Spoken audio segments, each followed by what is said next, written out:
Hello everyone, I'm a guide from vTourMap. Do you know the wisdom that transcends time and is hidden in the flow of the Nile River, also known as the water of life? The Nile is one of the world's great rivers, flowing through the African continent. Its bountiful flow has sustained the lives of people and fostered the development of civilization since ancient times. However, the Nile's bounty has not always been stable. Accurately predicting the water levels and resulting floods, which fluctuate with the rainy season, was critical to the prosperity and survival of ancient Egyptian society.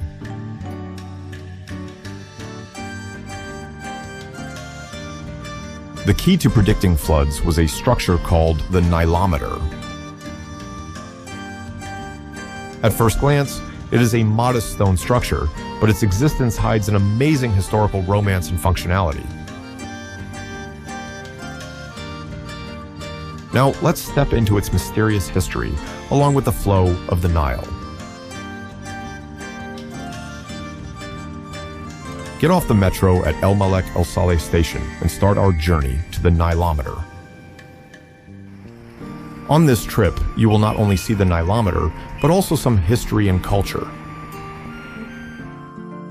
Here are 3 points of interest that you should pay special attention to. The first place you will come across is the beautiful Manisterly Bridge. This bridge was built in the 1800s as an important link between the Cairo mainland and Rhoda Island. It is imbued with the elegance of the time it was designed, and you can experience an atmosphere as if you have traveled back in time. It seems to have been built together with the palace that I will introduce later, and it has become an artistic and symbolic presence. You can cross this bridge while watching the graceful flow of the Nile.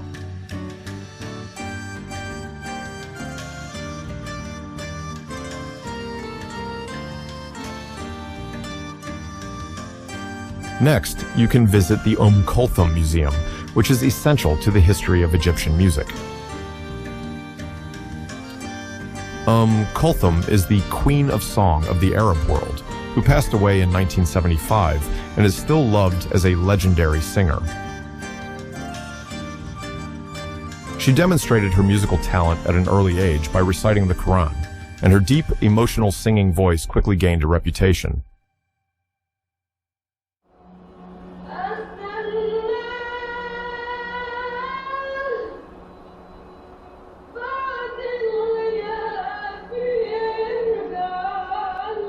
Her popularity spread beyond Egypt to the entire Arab world through radio, which at the time had become part of the public's daily life.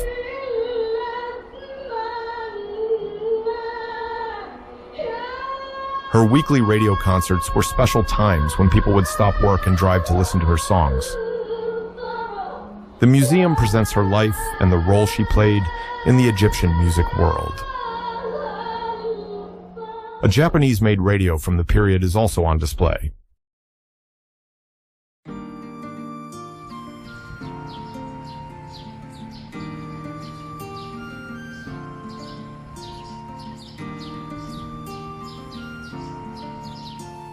And next to the museum is the Manisterly Palace.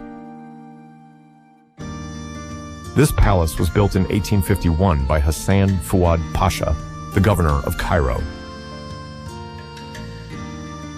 Its architectural style is characterized by an elegant yet powerful design called Ottoman Baroque. The site where this palace was built has an even deeper history. Actually, an Ayyubid sultan built a palace on this site in the 1200s. The Manisterly Palace was built over the ruins. The Nilometer was right next to these palaces. This shows how important the Nilometer was to the royal families and governors of each era. After visiting these sites, you can finally approach the Nilometer. the Manisterly Bridge, the Kultum Museum, and the Manisterly Palace. Each with its own story that will make your trip to the Nilometer special.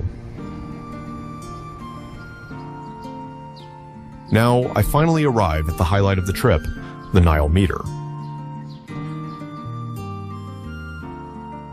It is a historic structure that was in use for 1,200 years, from 715 AD until the 1960s, when the Aswan High Dam was built. The name comes from Nile, meaning the Nile River, and meter, meaning a measuring instrument.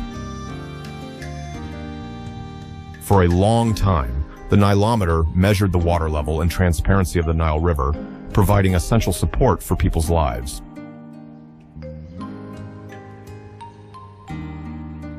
Now, let's go inside.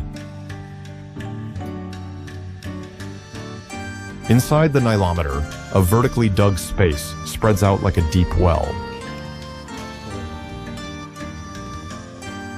In the center is a column that accurately measures the water level of the Nile. The walls are decorated with beautiful arches and decorations, and it is a mysterious space that also combines architectural beauty. I hope you can feel the magnificent structure that has remained since ancient times through the wide-angle camera shots.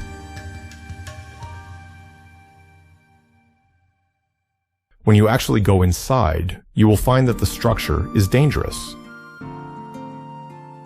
There are no handrails, and you must descend the steep stone steps carefully, step by step, to avoid falling. It's easy to imagine how people worked in this dangerous water-filled area.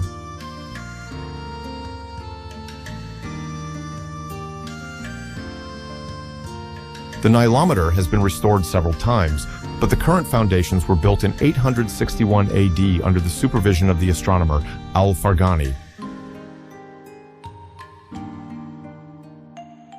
As a scientist, Al-Farghani designed the building using the latest scientific knowledge of his time.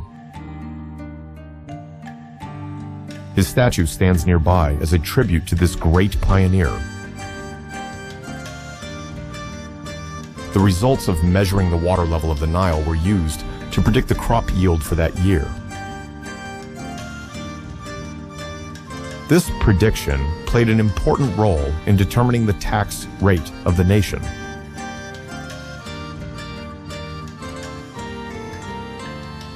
Only certain priests and politicians were allowed to enter this mysterious building.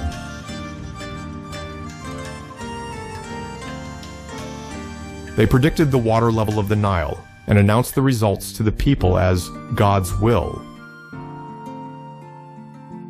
This act gave them mystique and authority, and was one of the reasons why they were revered by the people.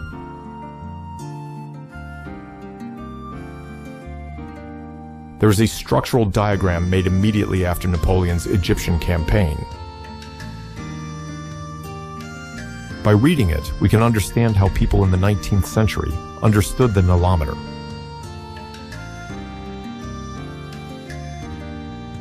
The Nilometer is also known by the Arabic name mekyas, which means measuring instrument or scale. In ancient Egypt, the unit of length, cubit, was used to measure water levels.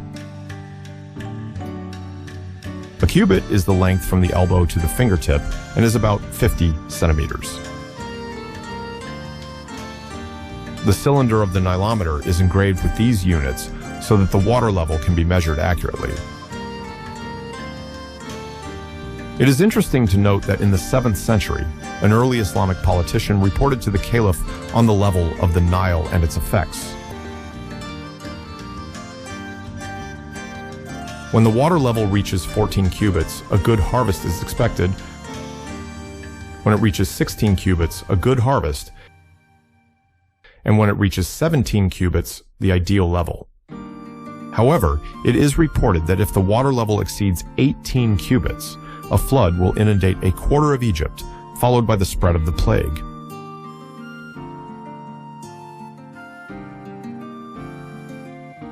The Nilometer is engraved with beautiful Arabic inscriptions. These inscriptions are more than just decorative and include words of prayer, astronomy, and praise for nature.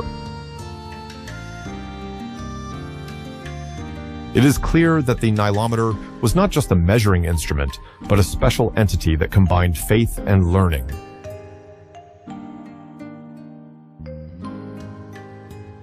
It is a quiet place with few tourists, but please experience this mysterious place for yourself.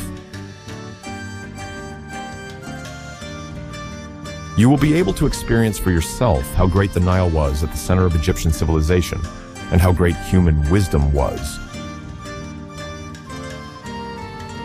I introduced you to the Nilometer and its surrounding sites, which are full of the romance of Egyptian history. The palace and the Nilometer can currently be visited with an entrance fee of 100 Egyptian pounds. You can also visit the Kulthum Museum, a legendary Arabic music museum, for an additional 20 Egyptian pounds.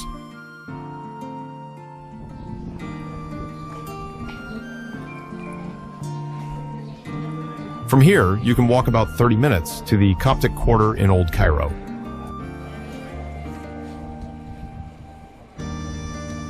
The Coptic Quarter is a place filled with the history of Christianity in Egypt, and I plan to make a video exploring that area.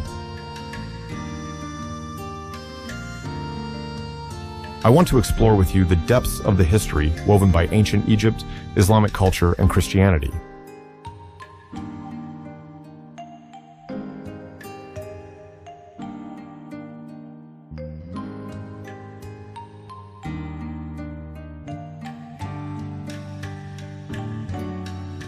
Finally, I hope that through this journey, you have felt how diverse and deep the cultural heritage of Egypt is.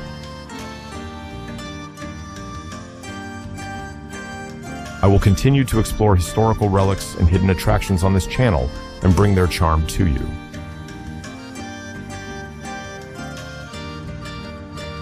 If you enjoyed this video, please subscribe and like it.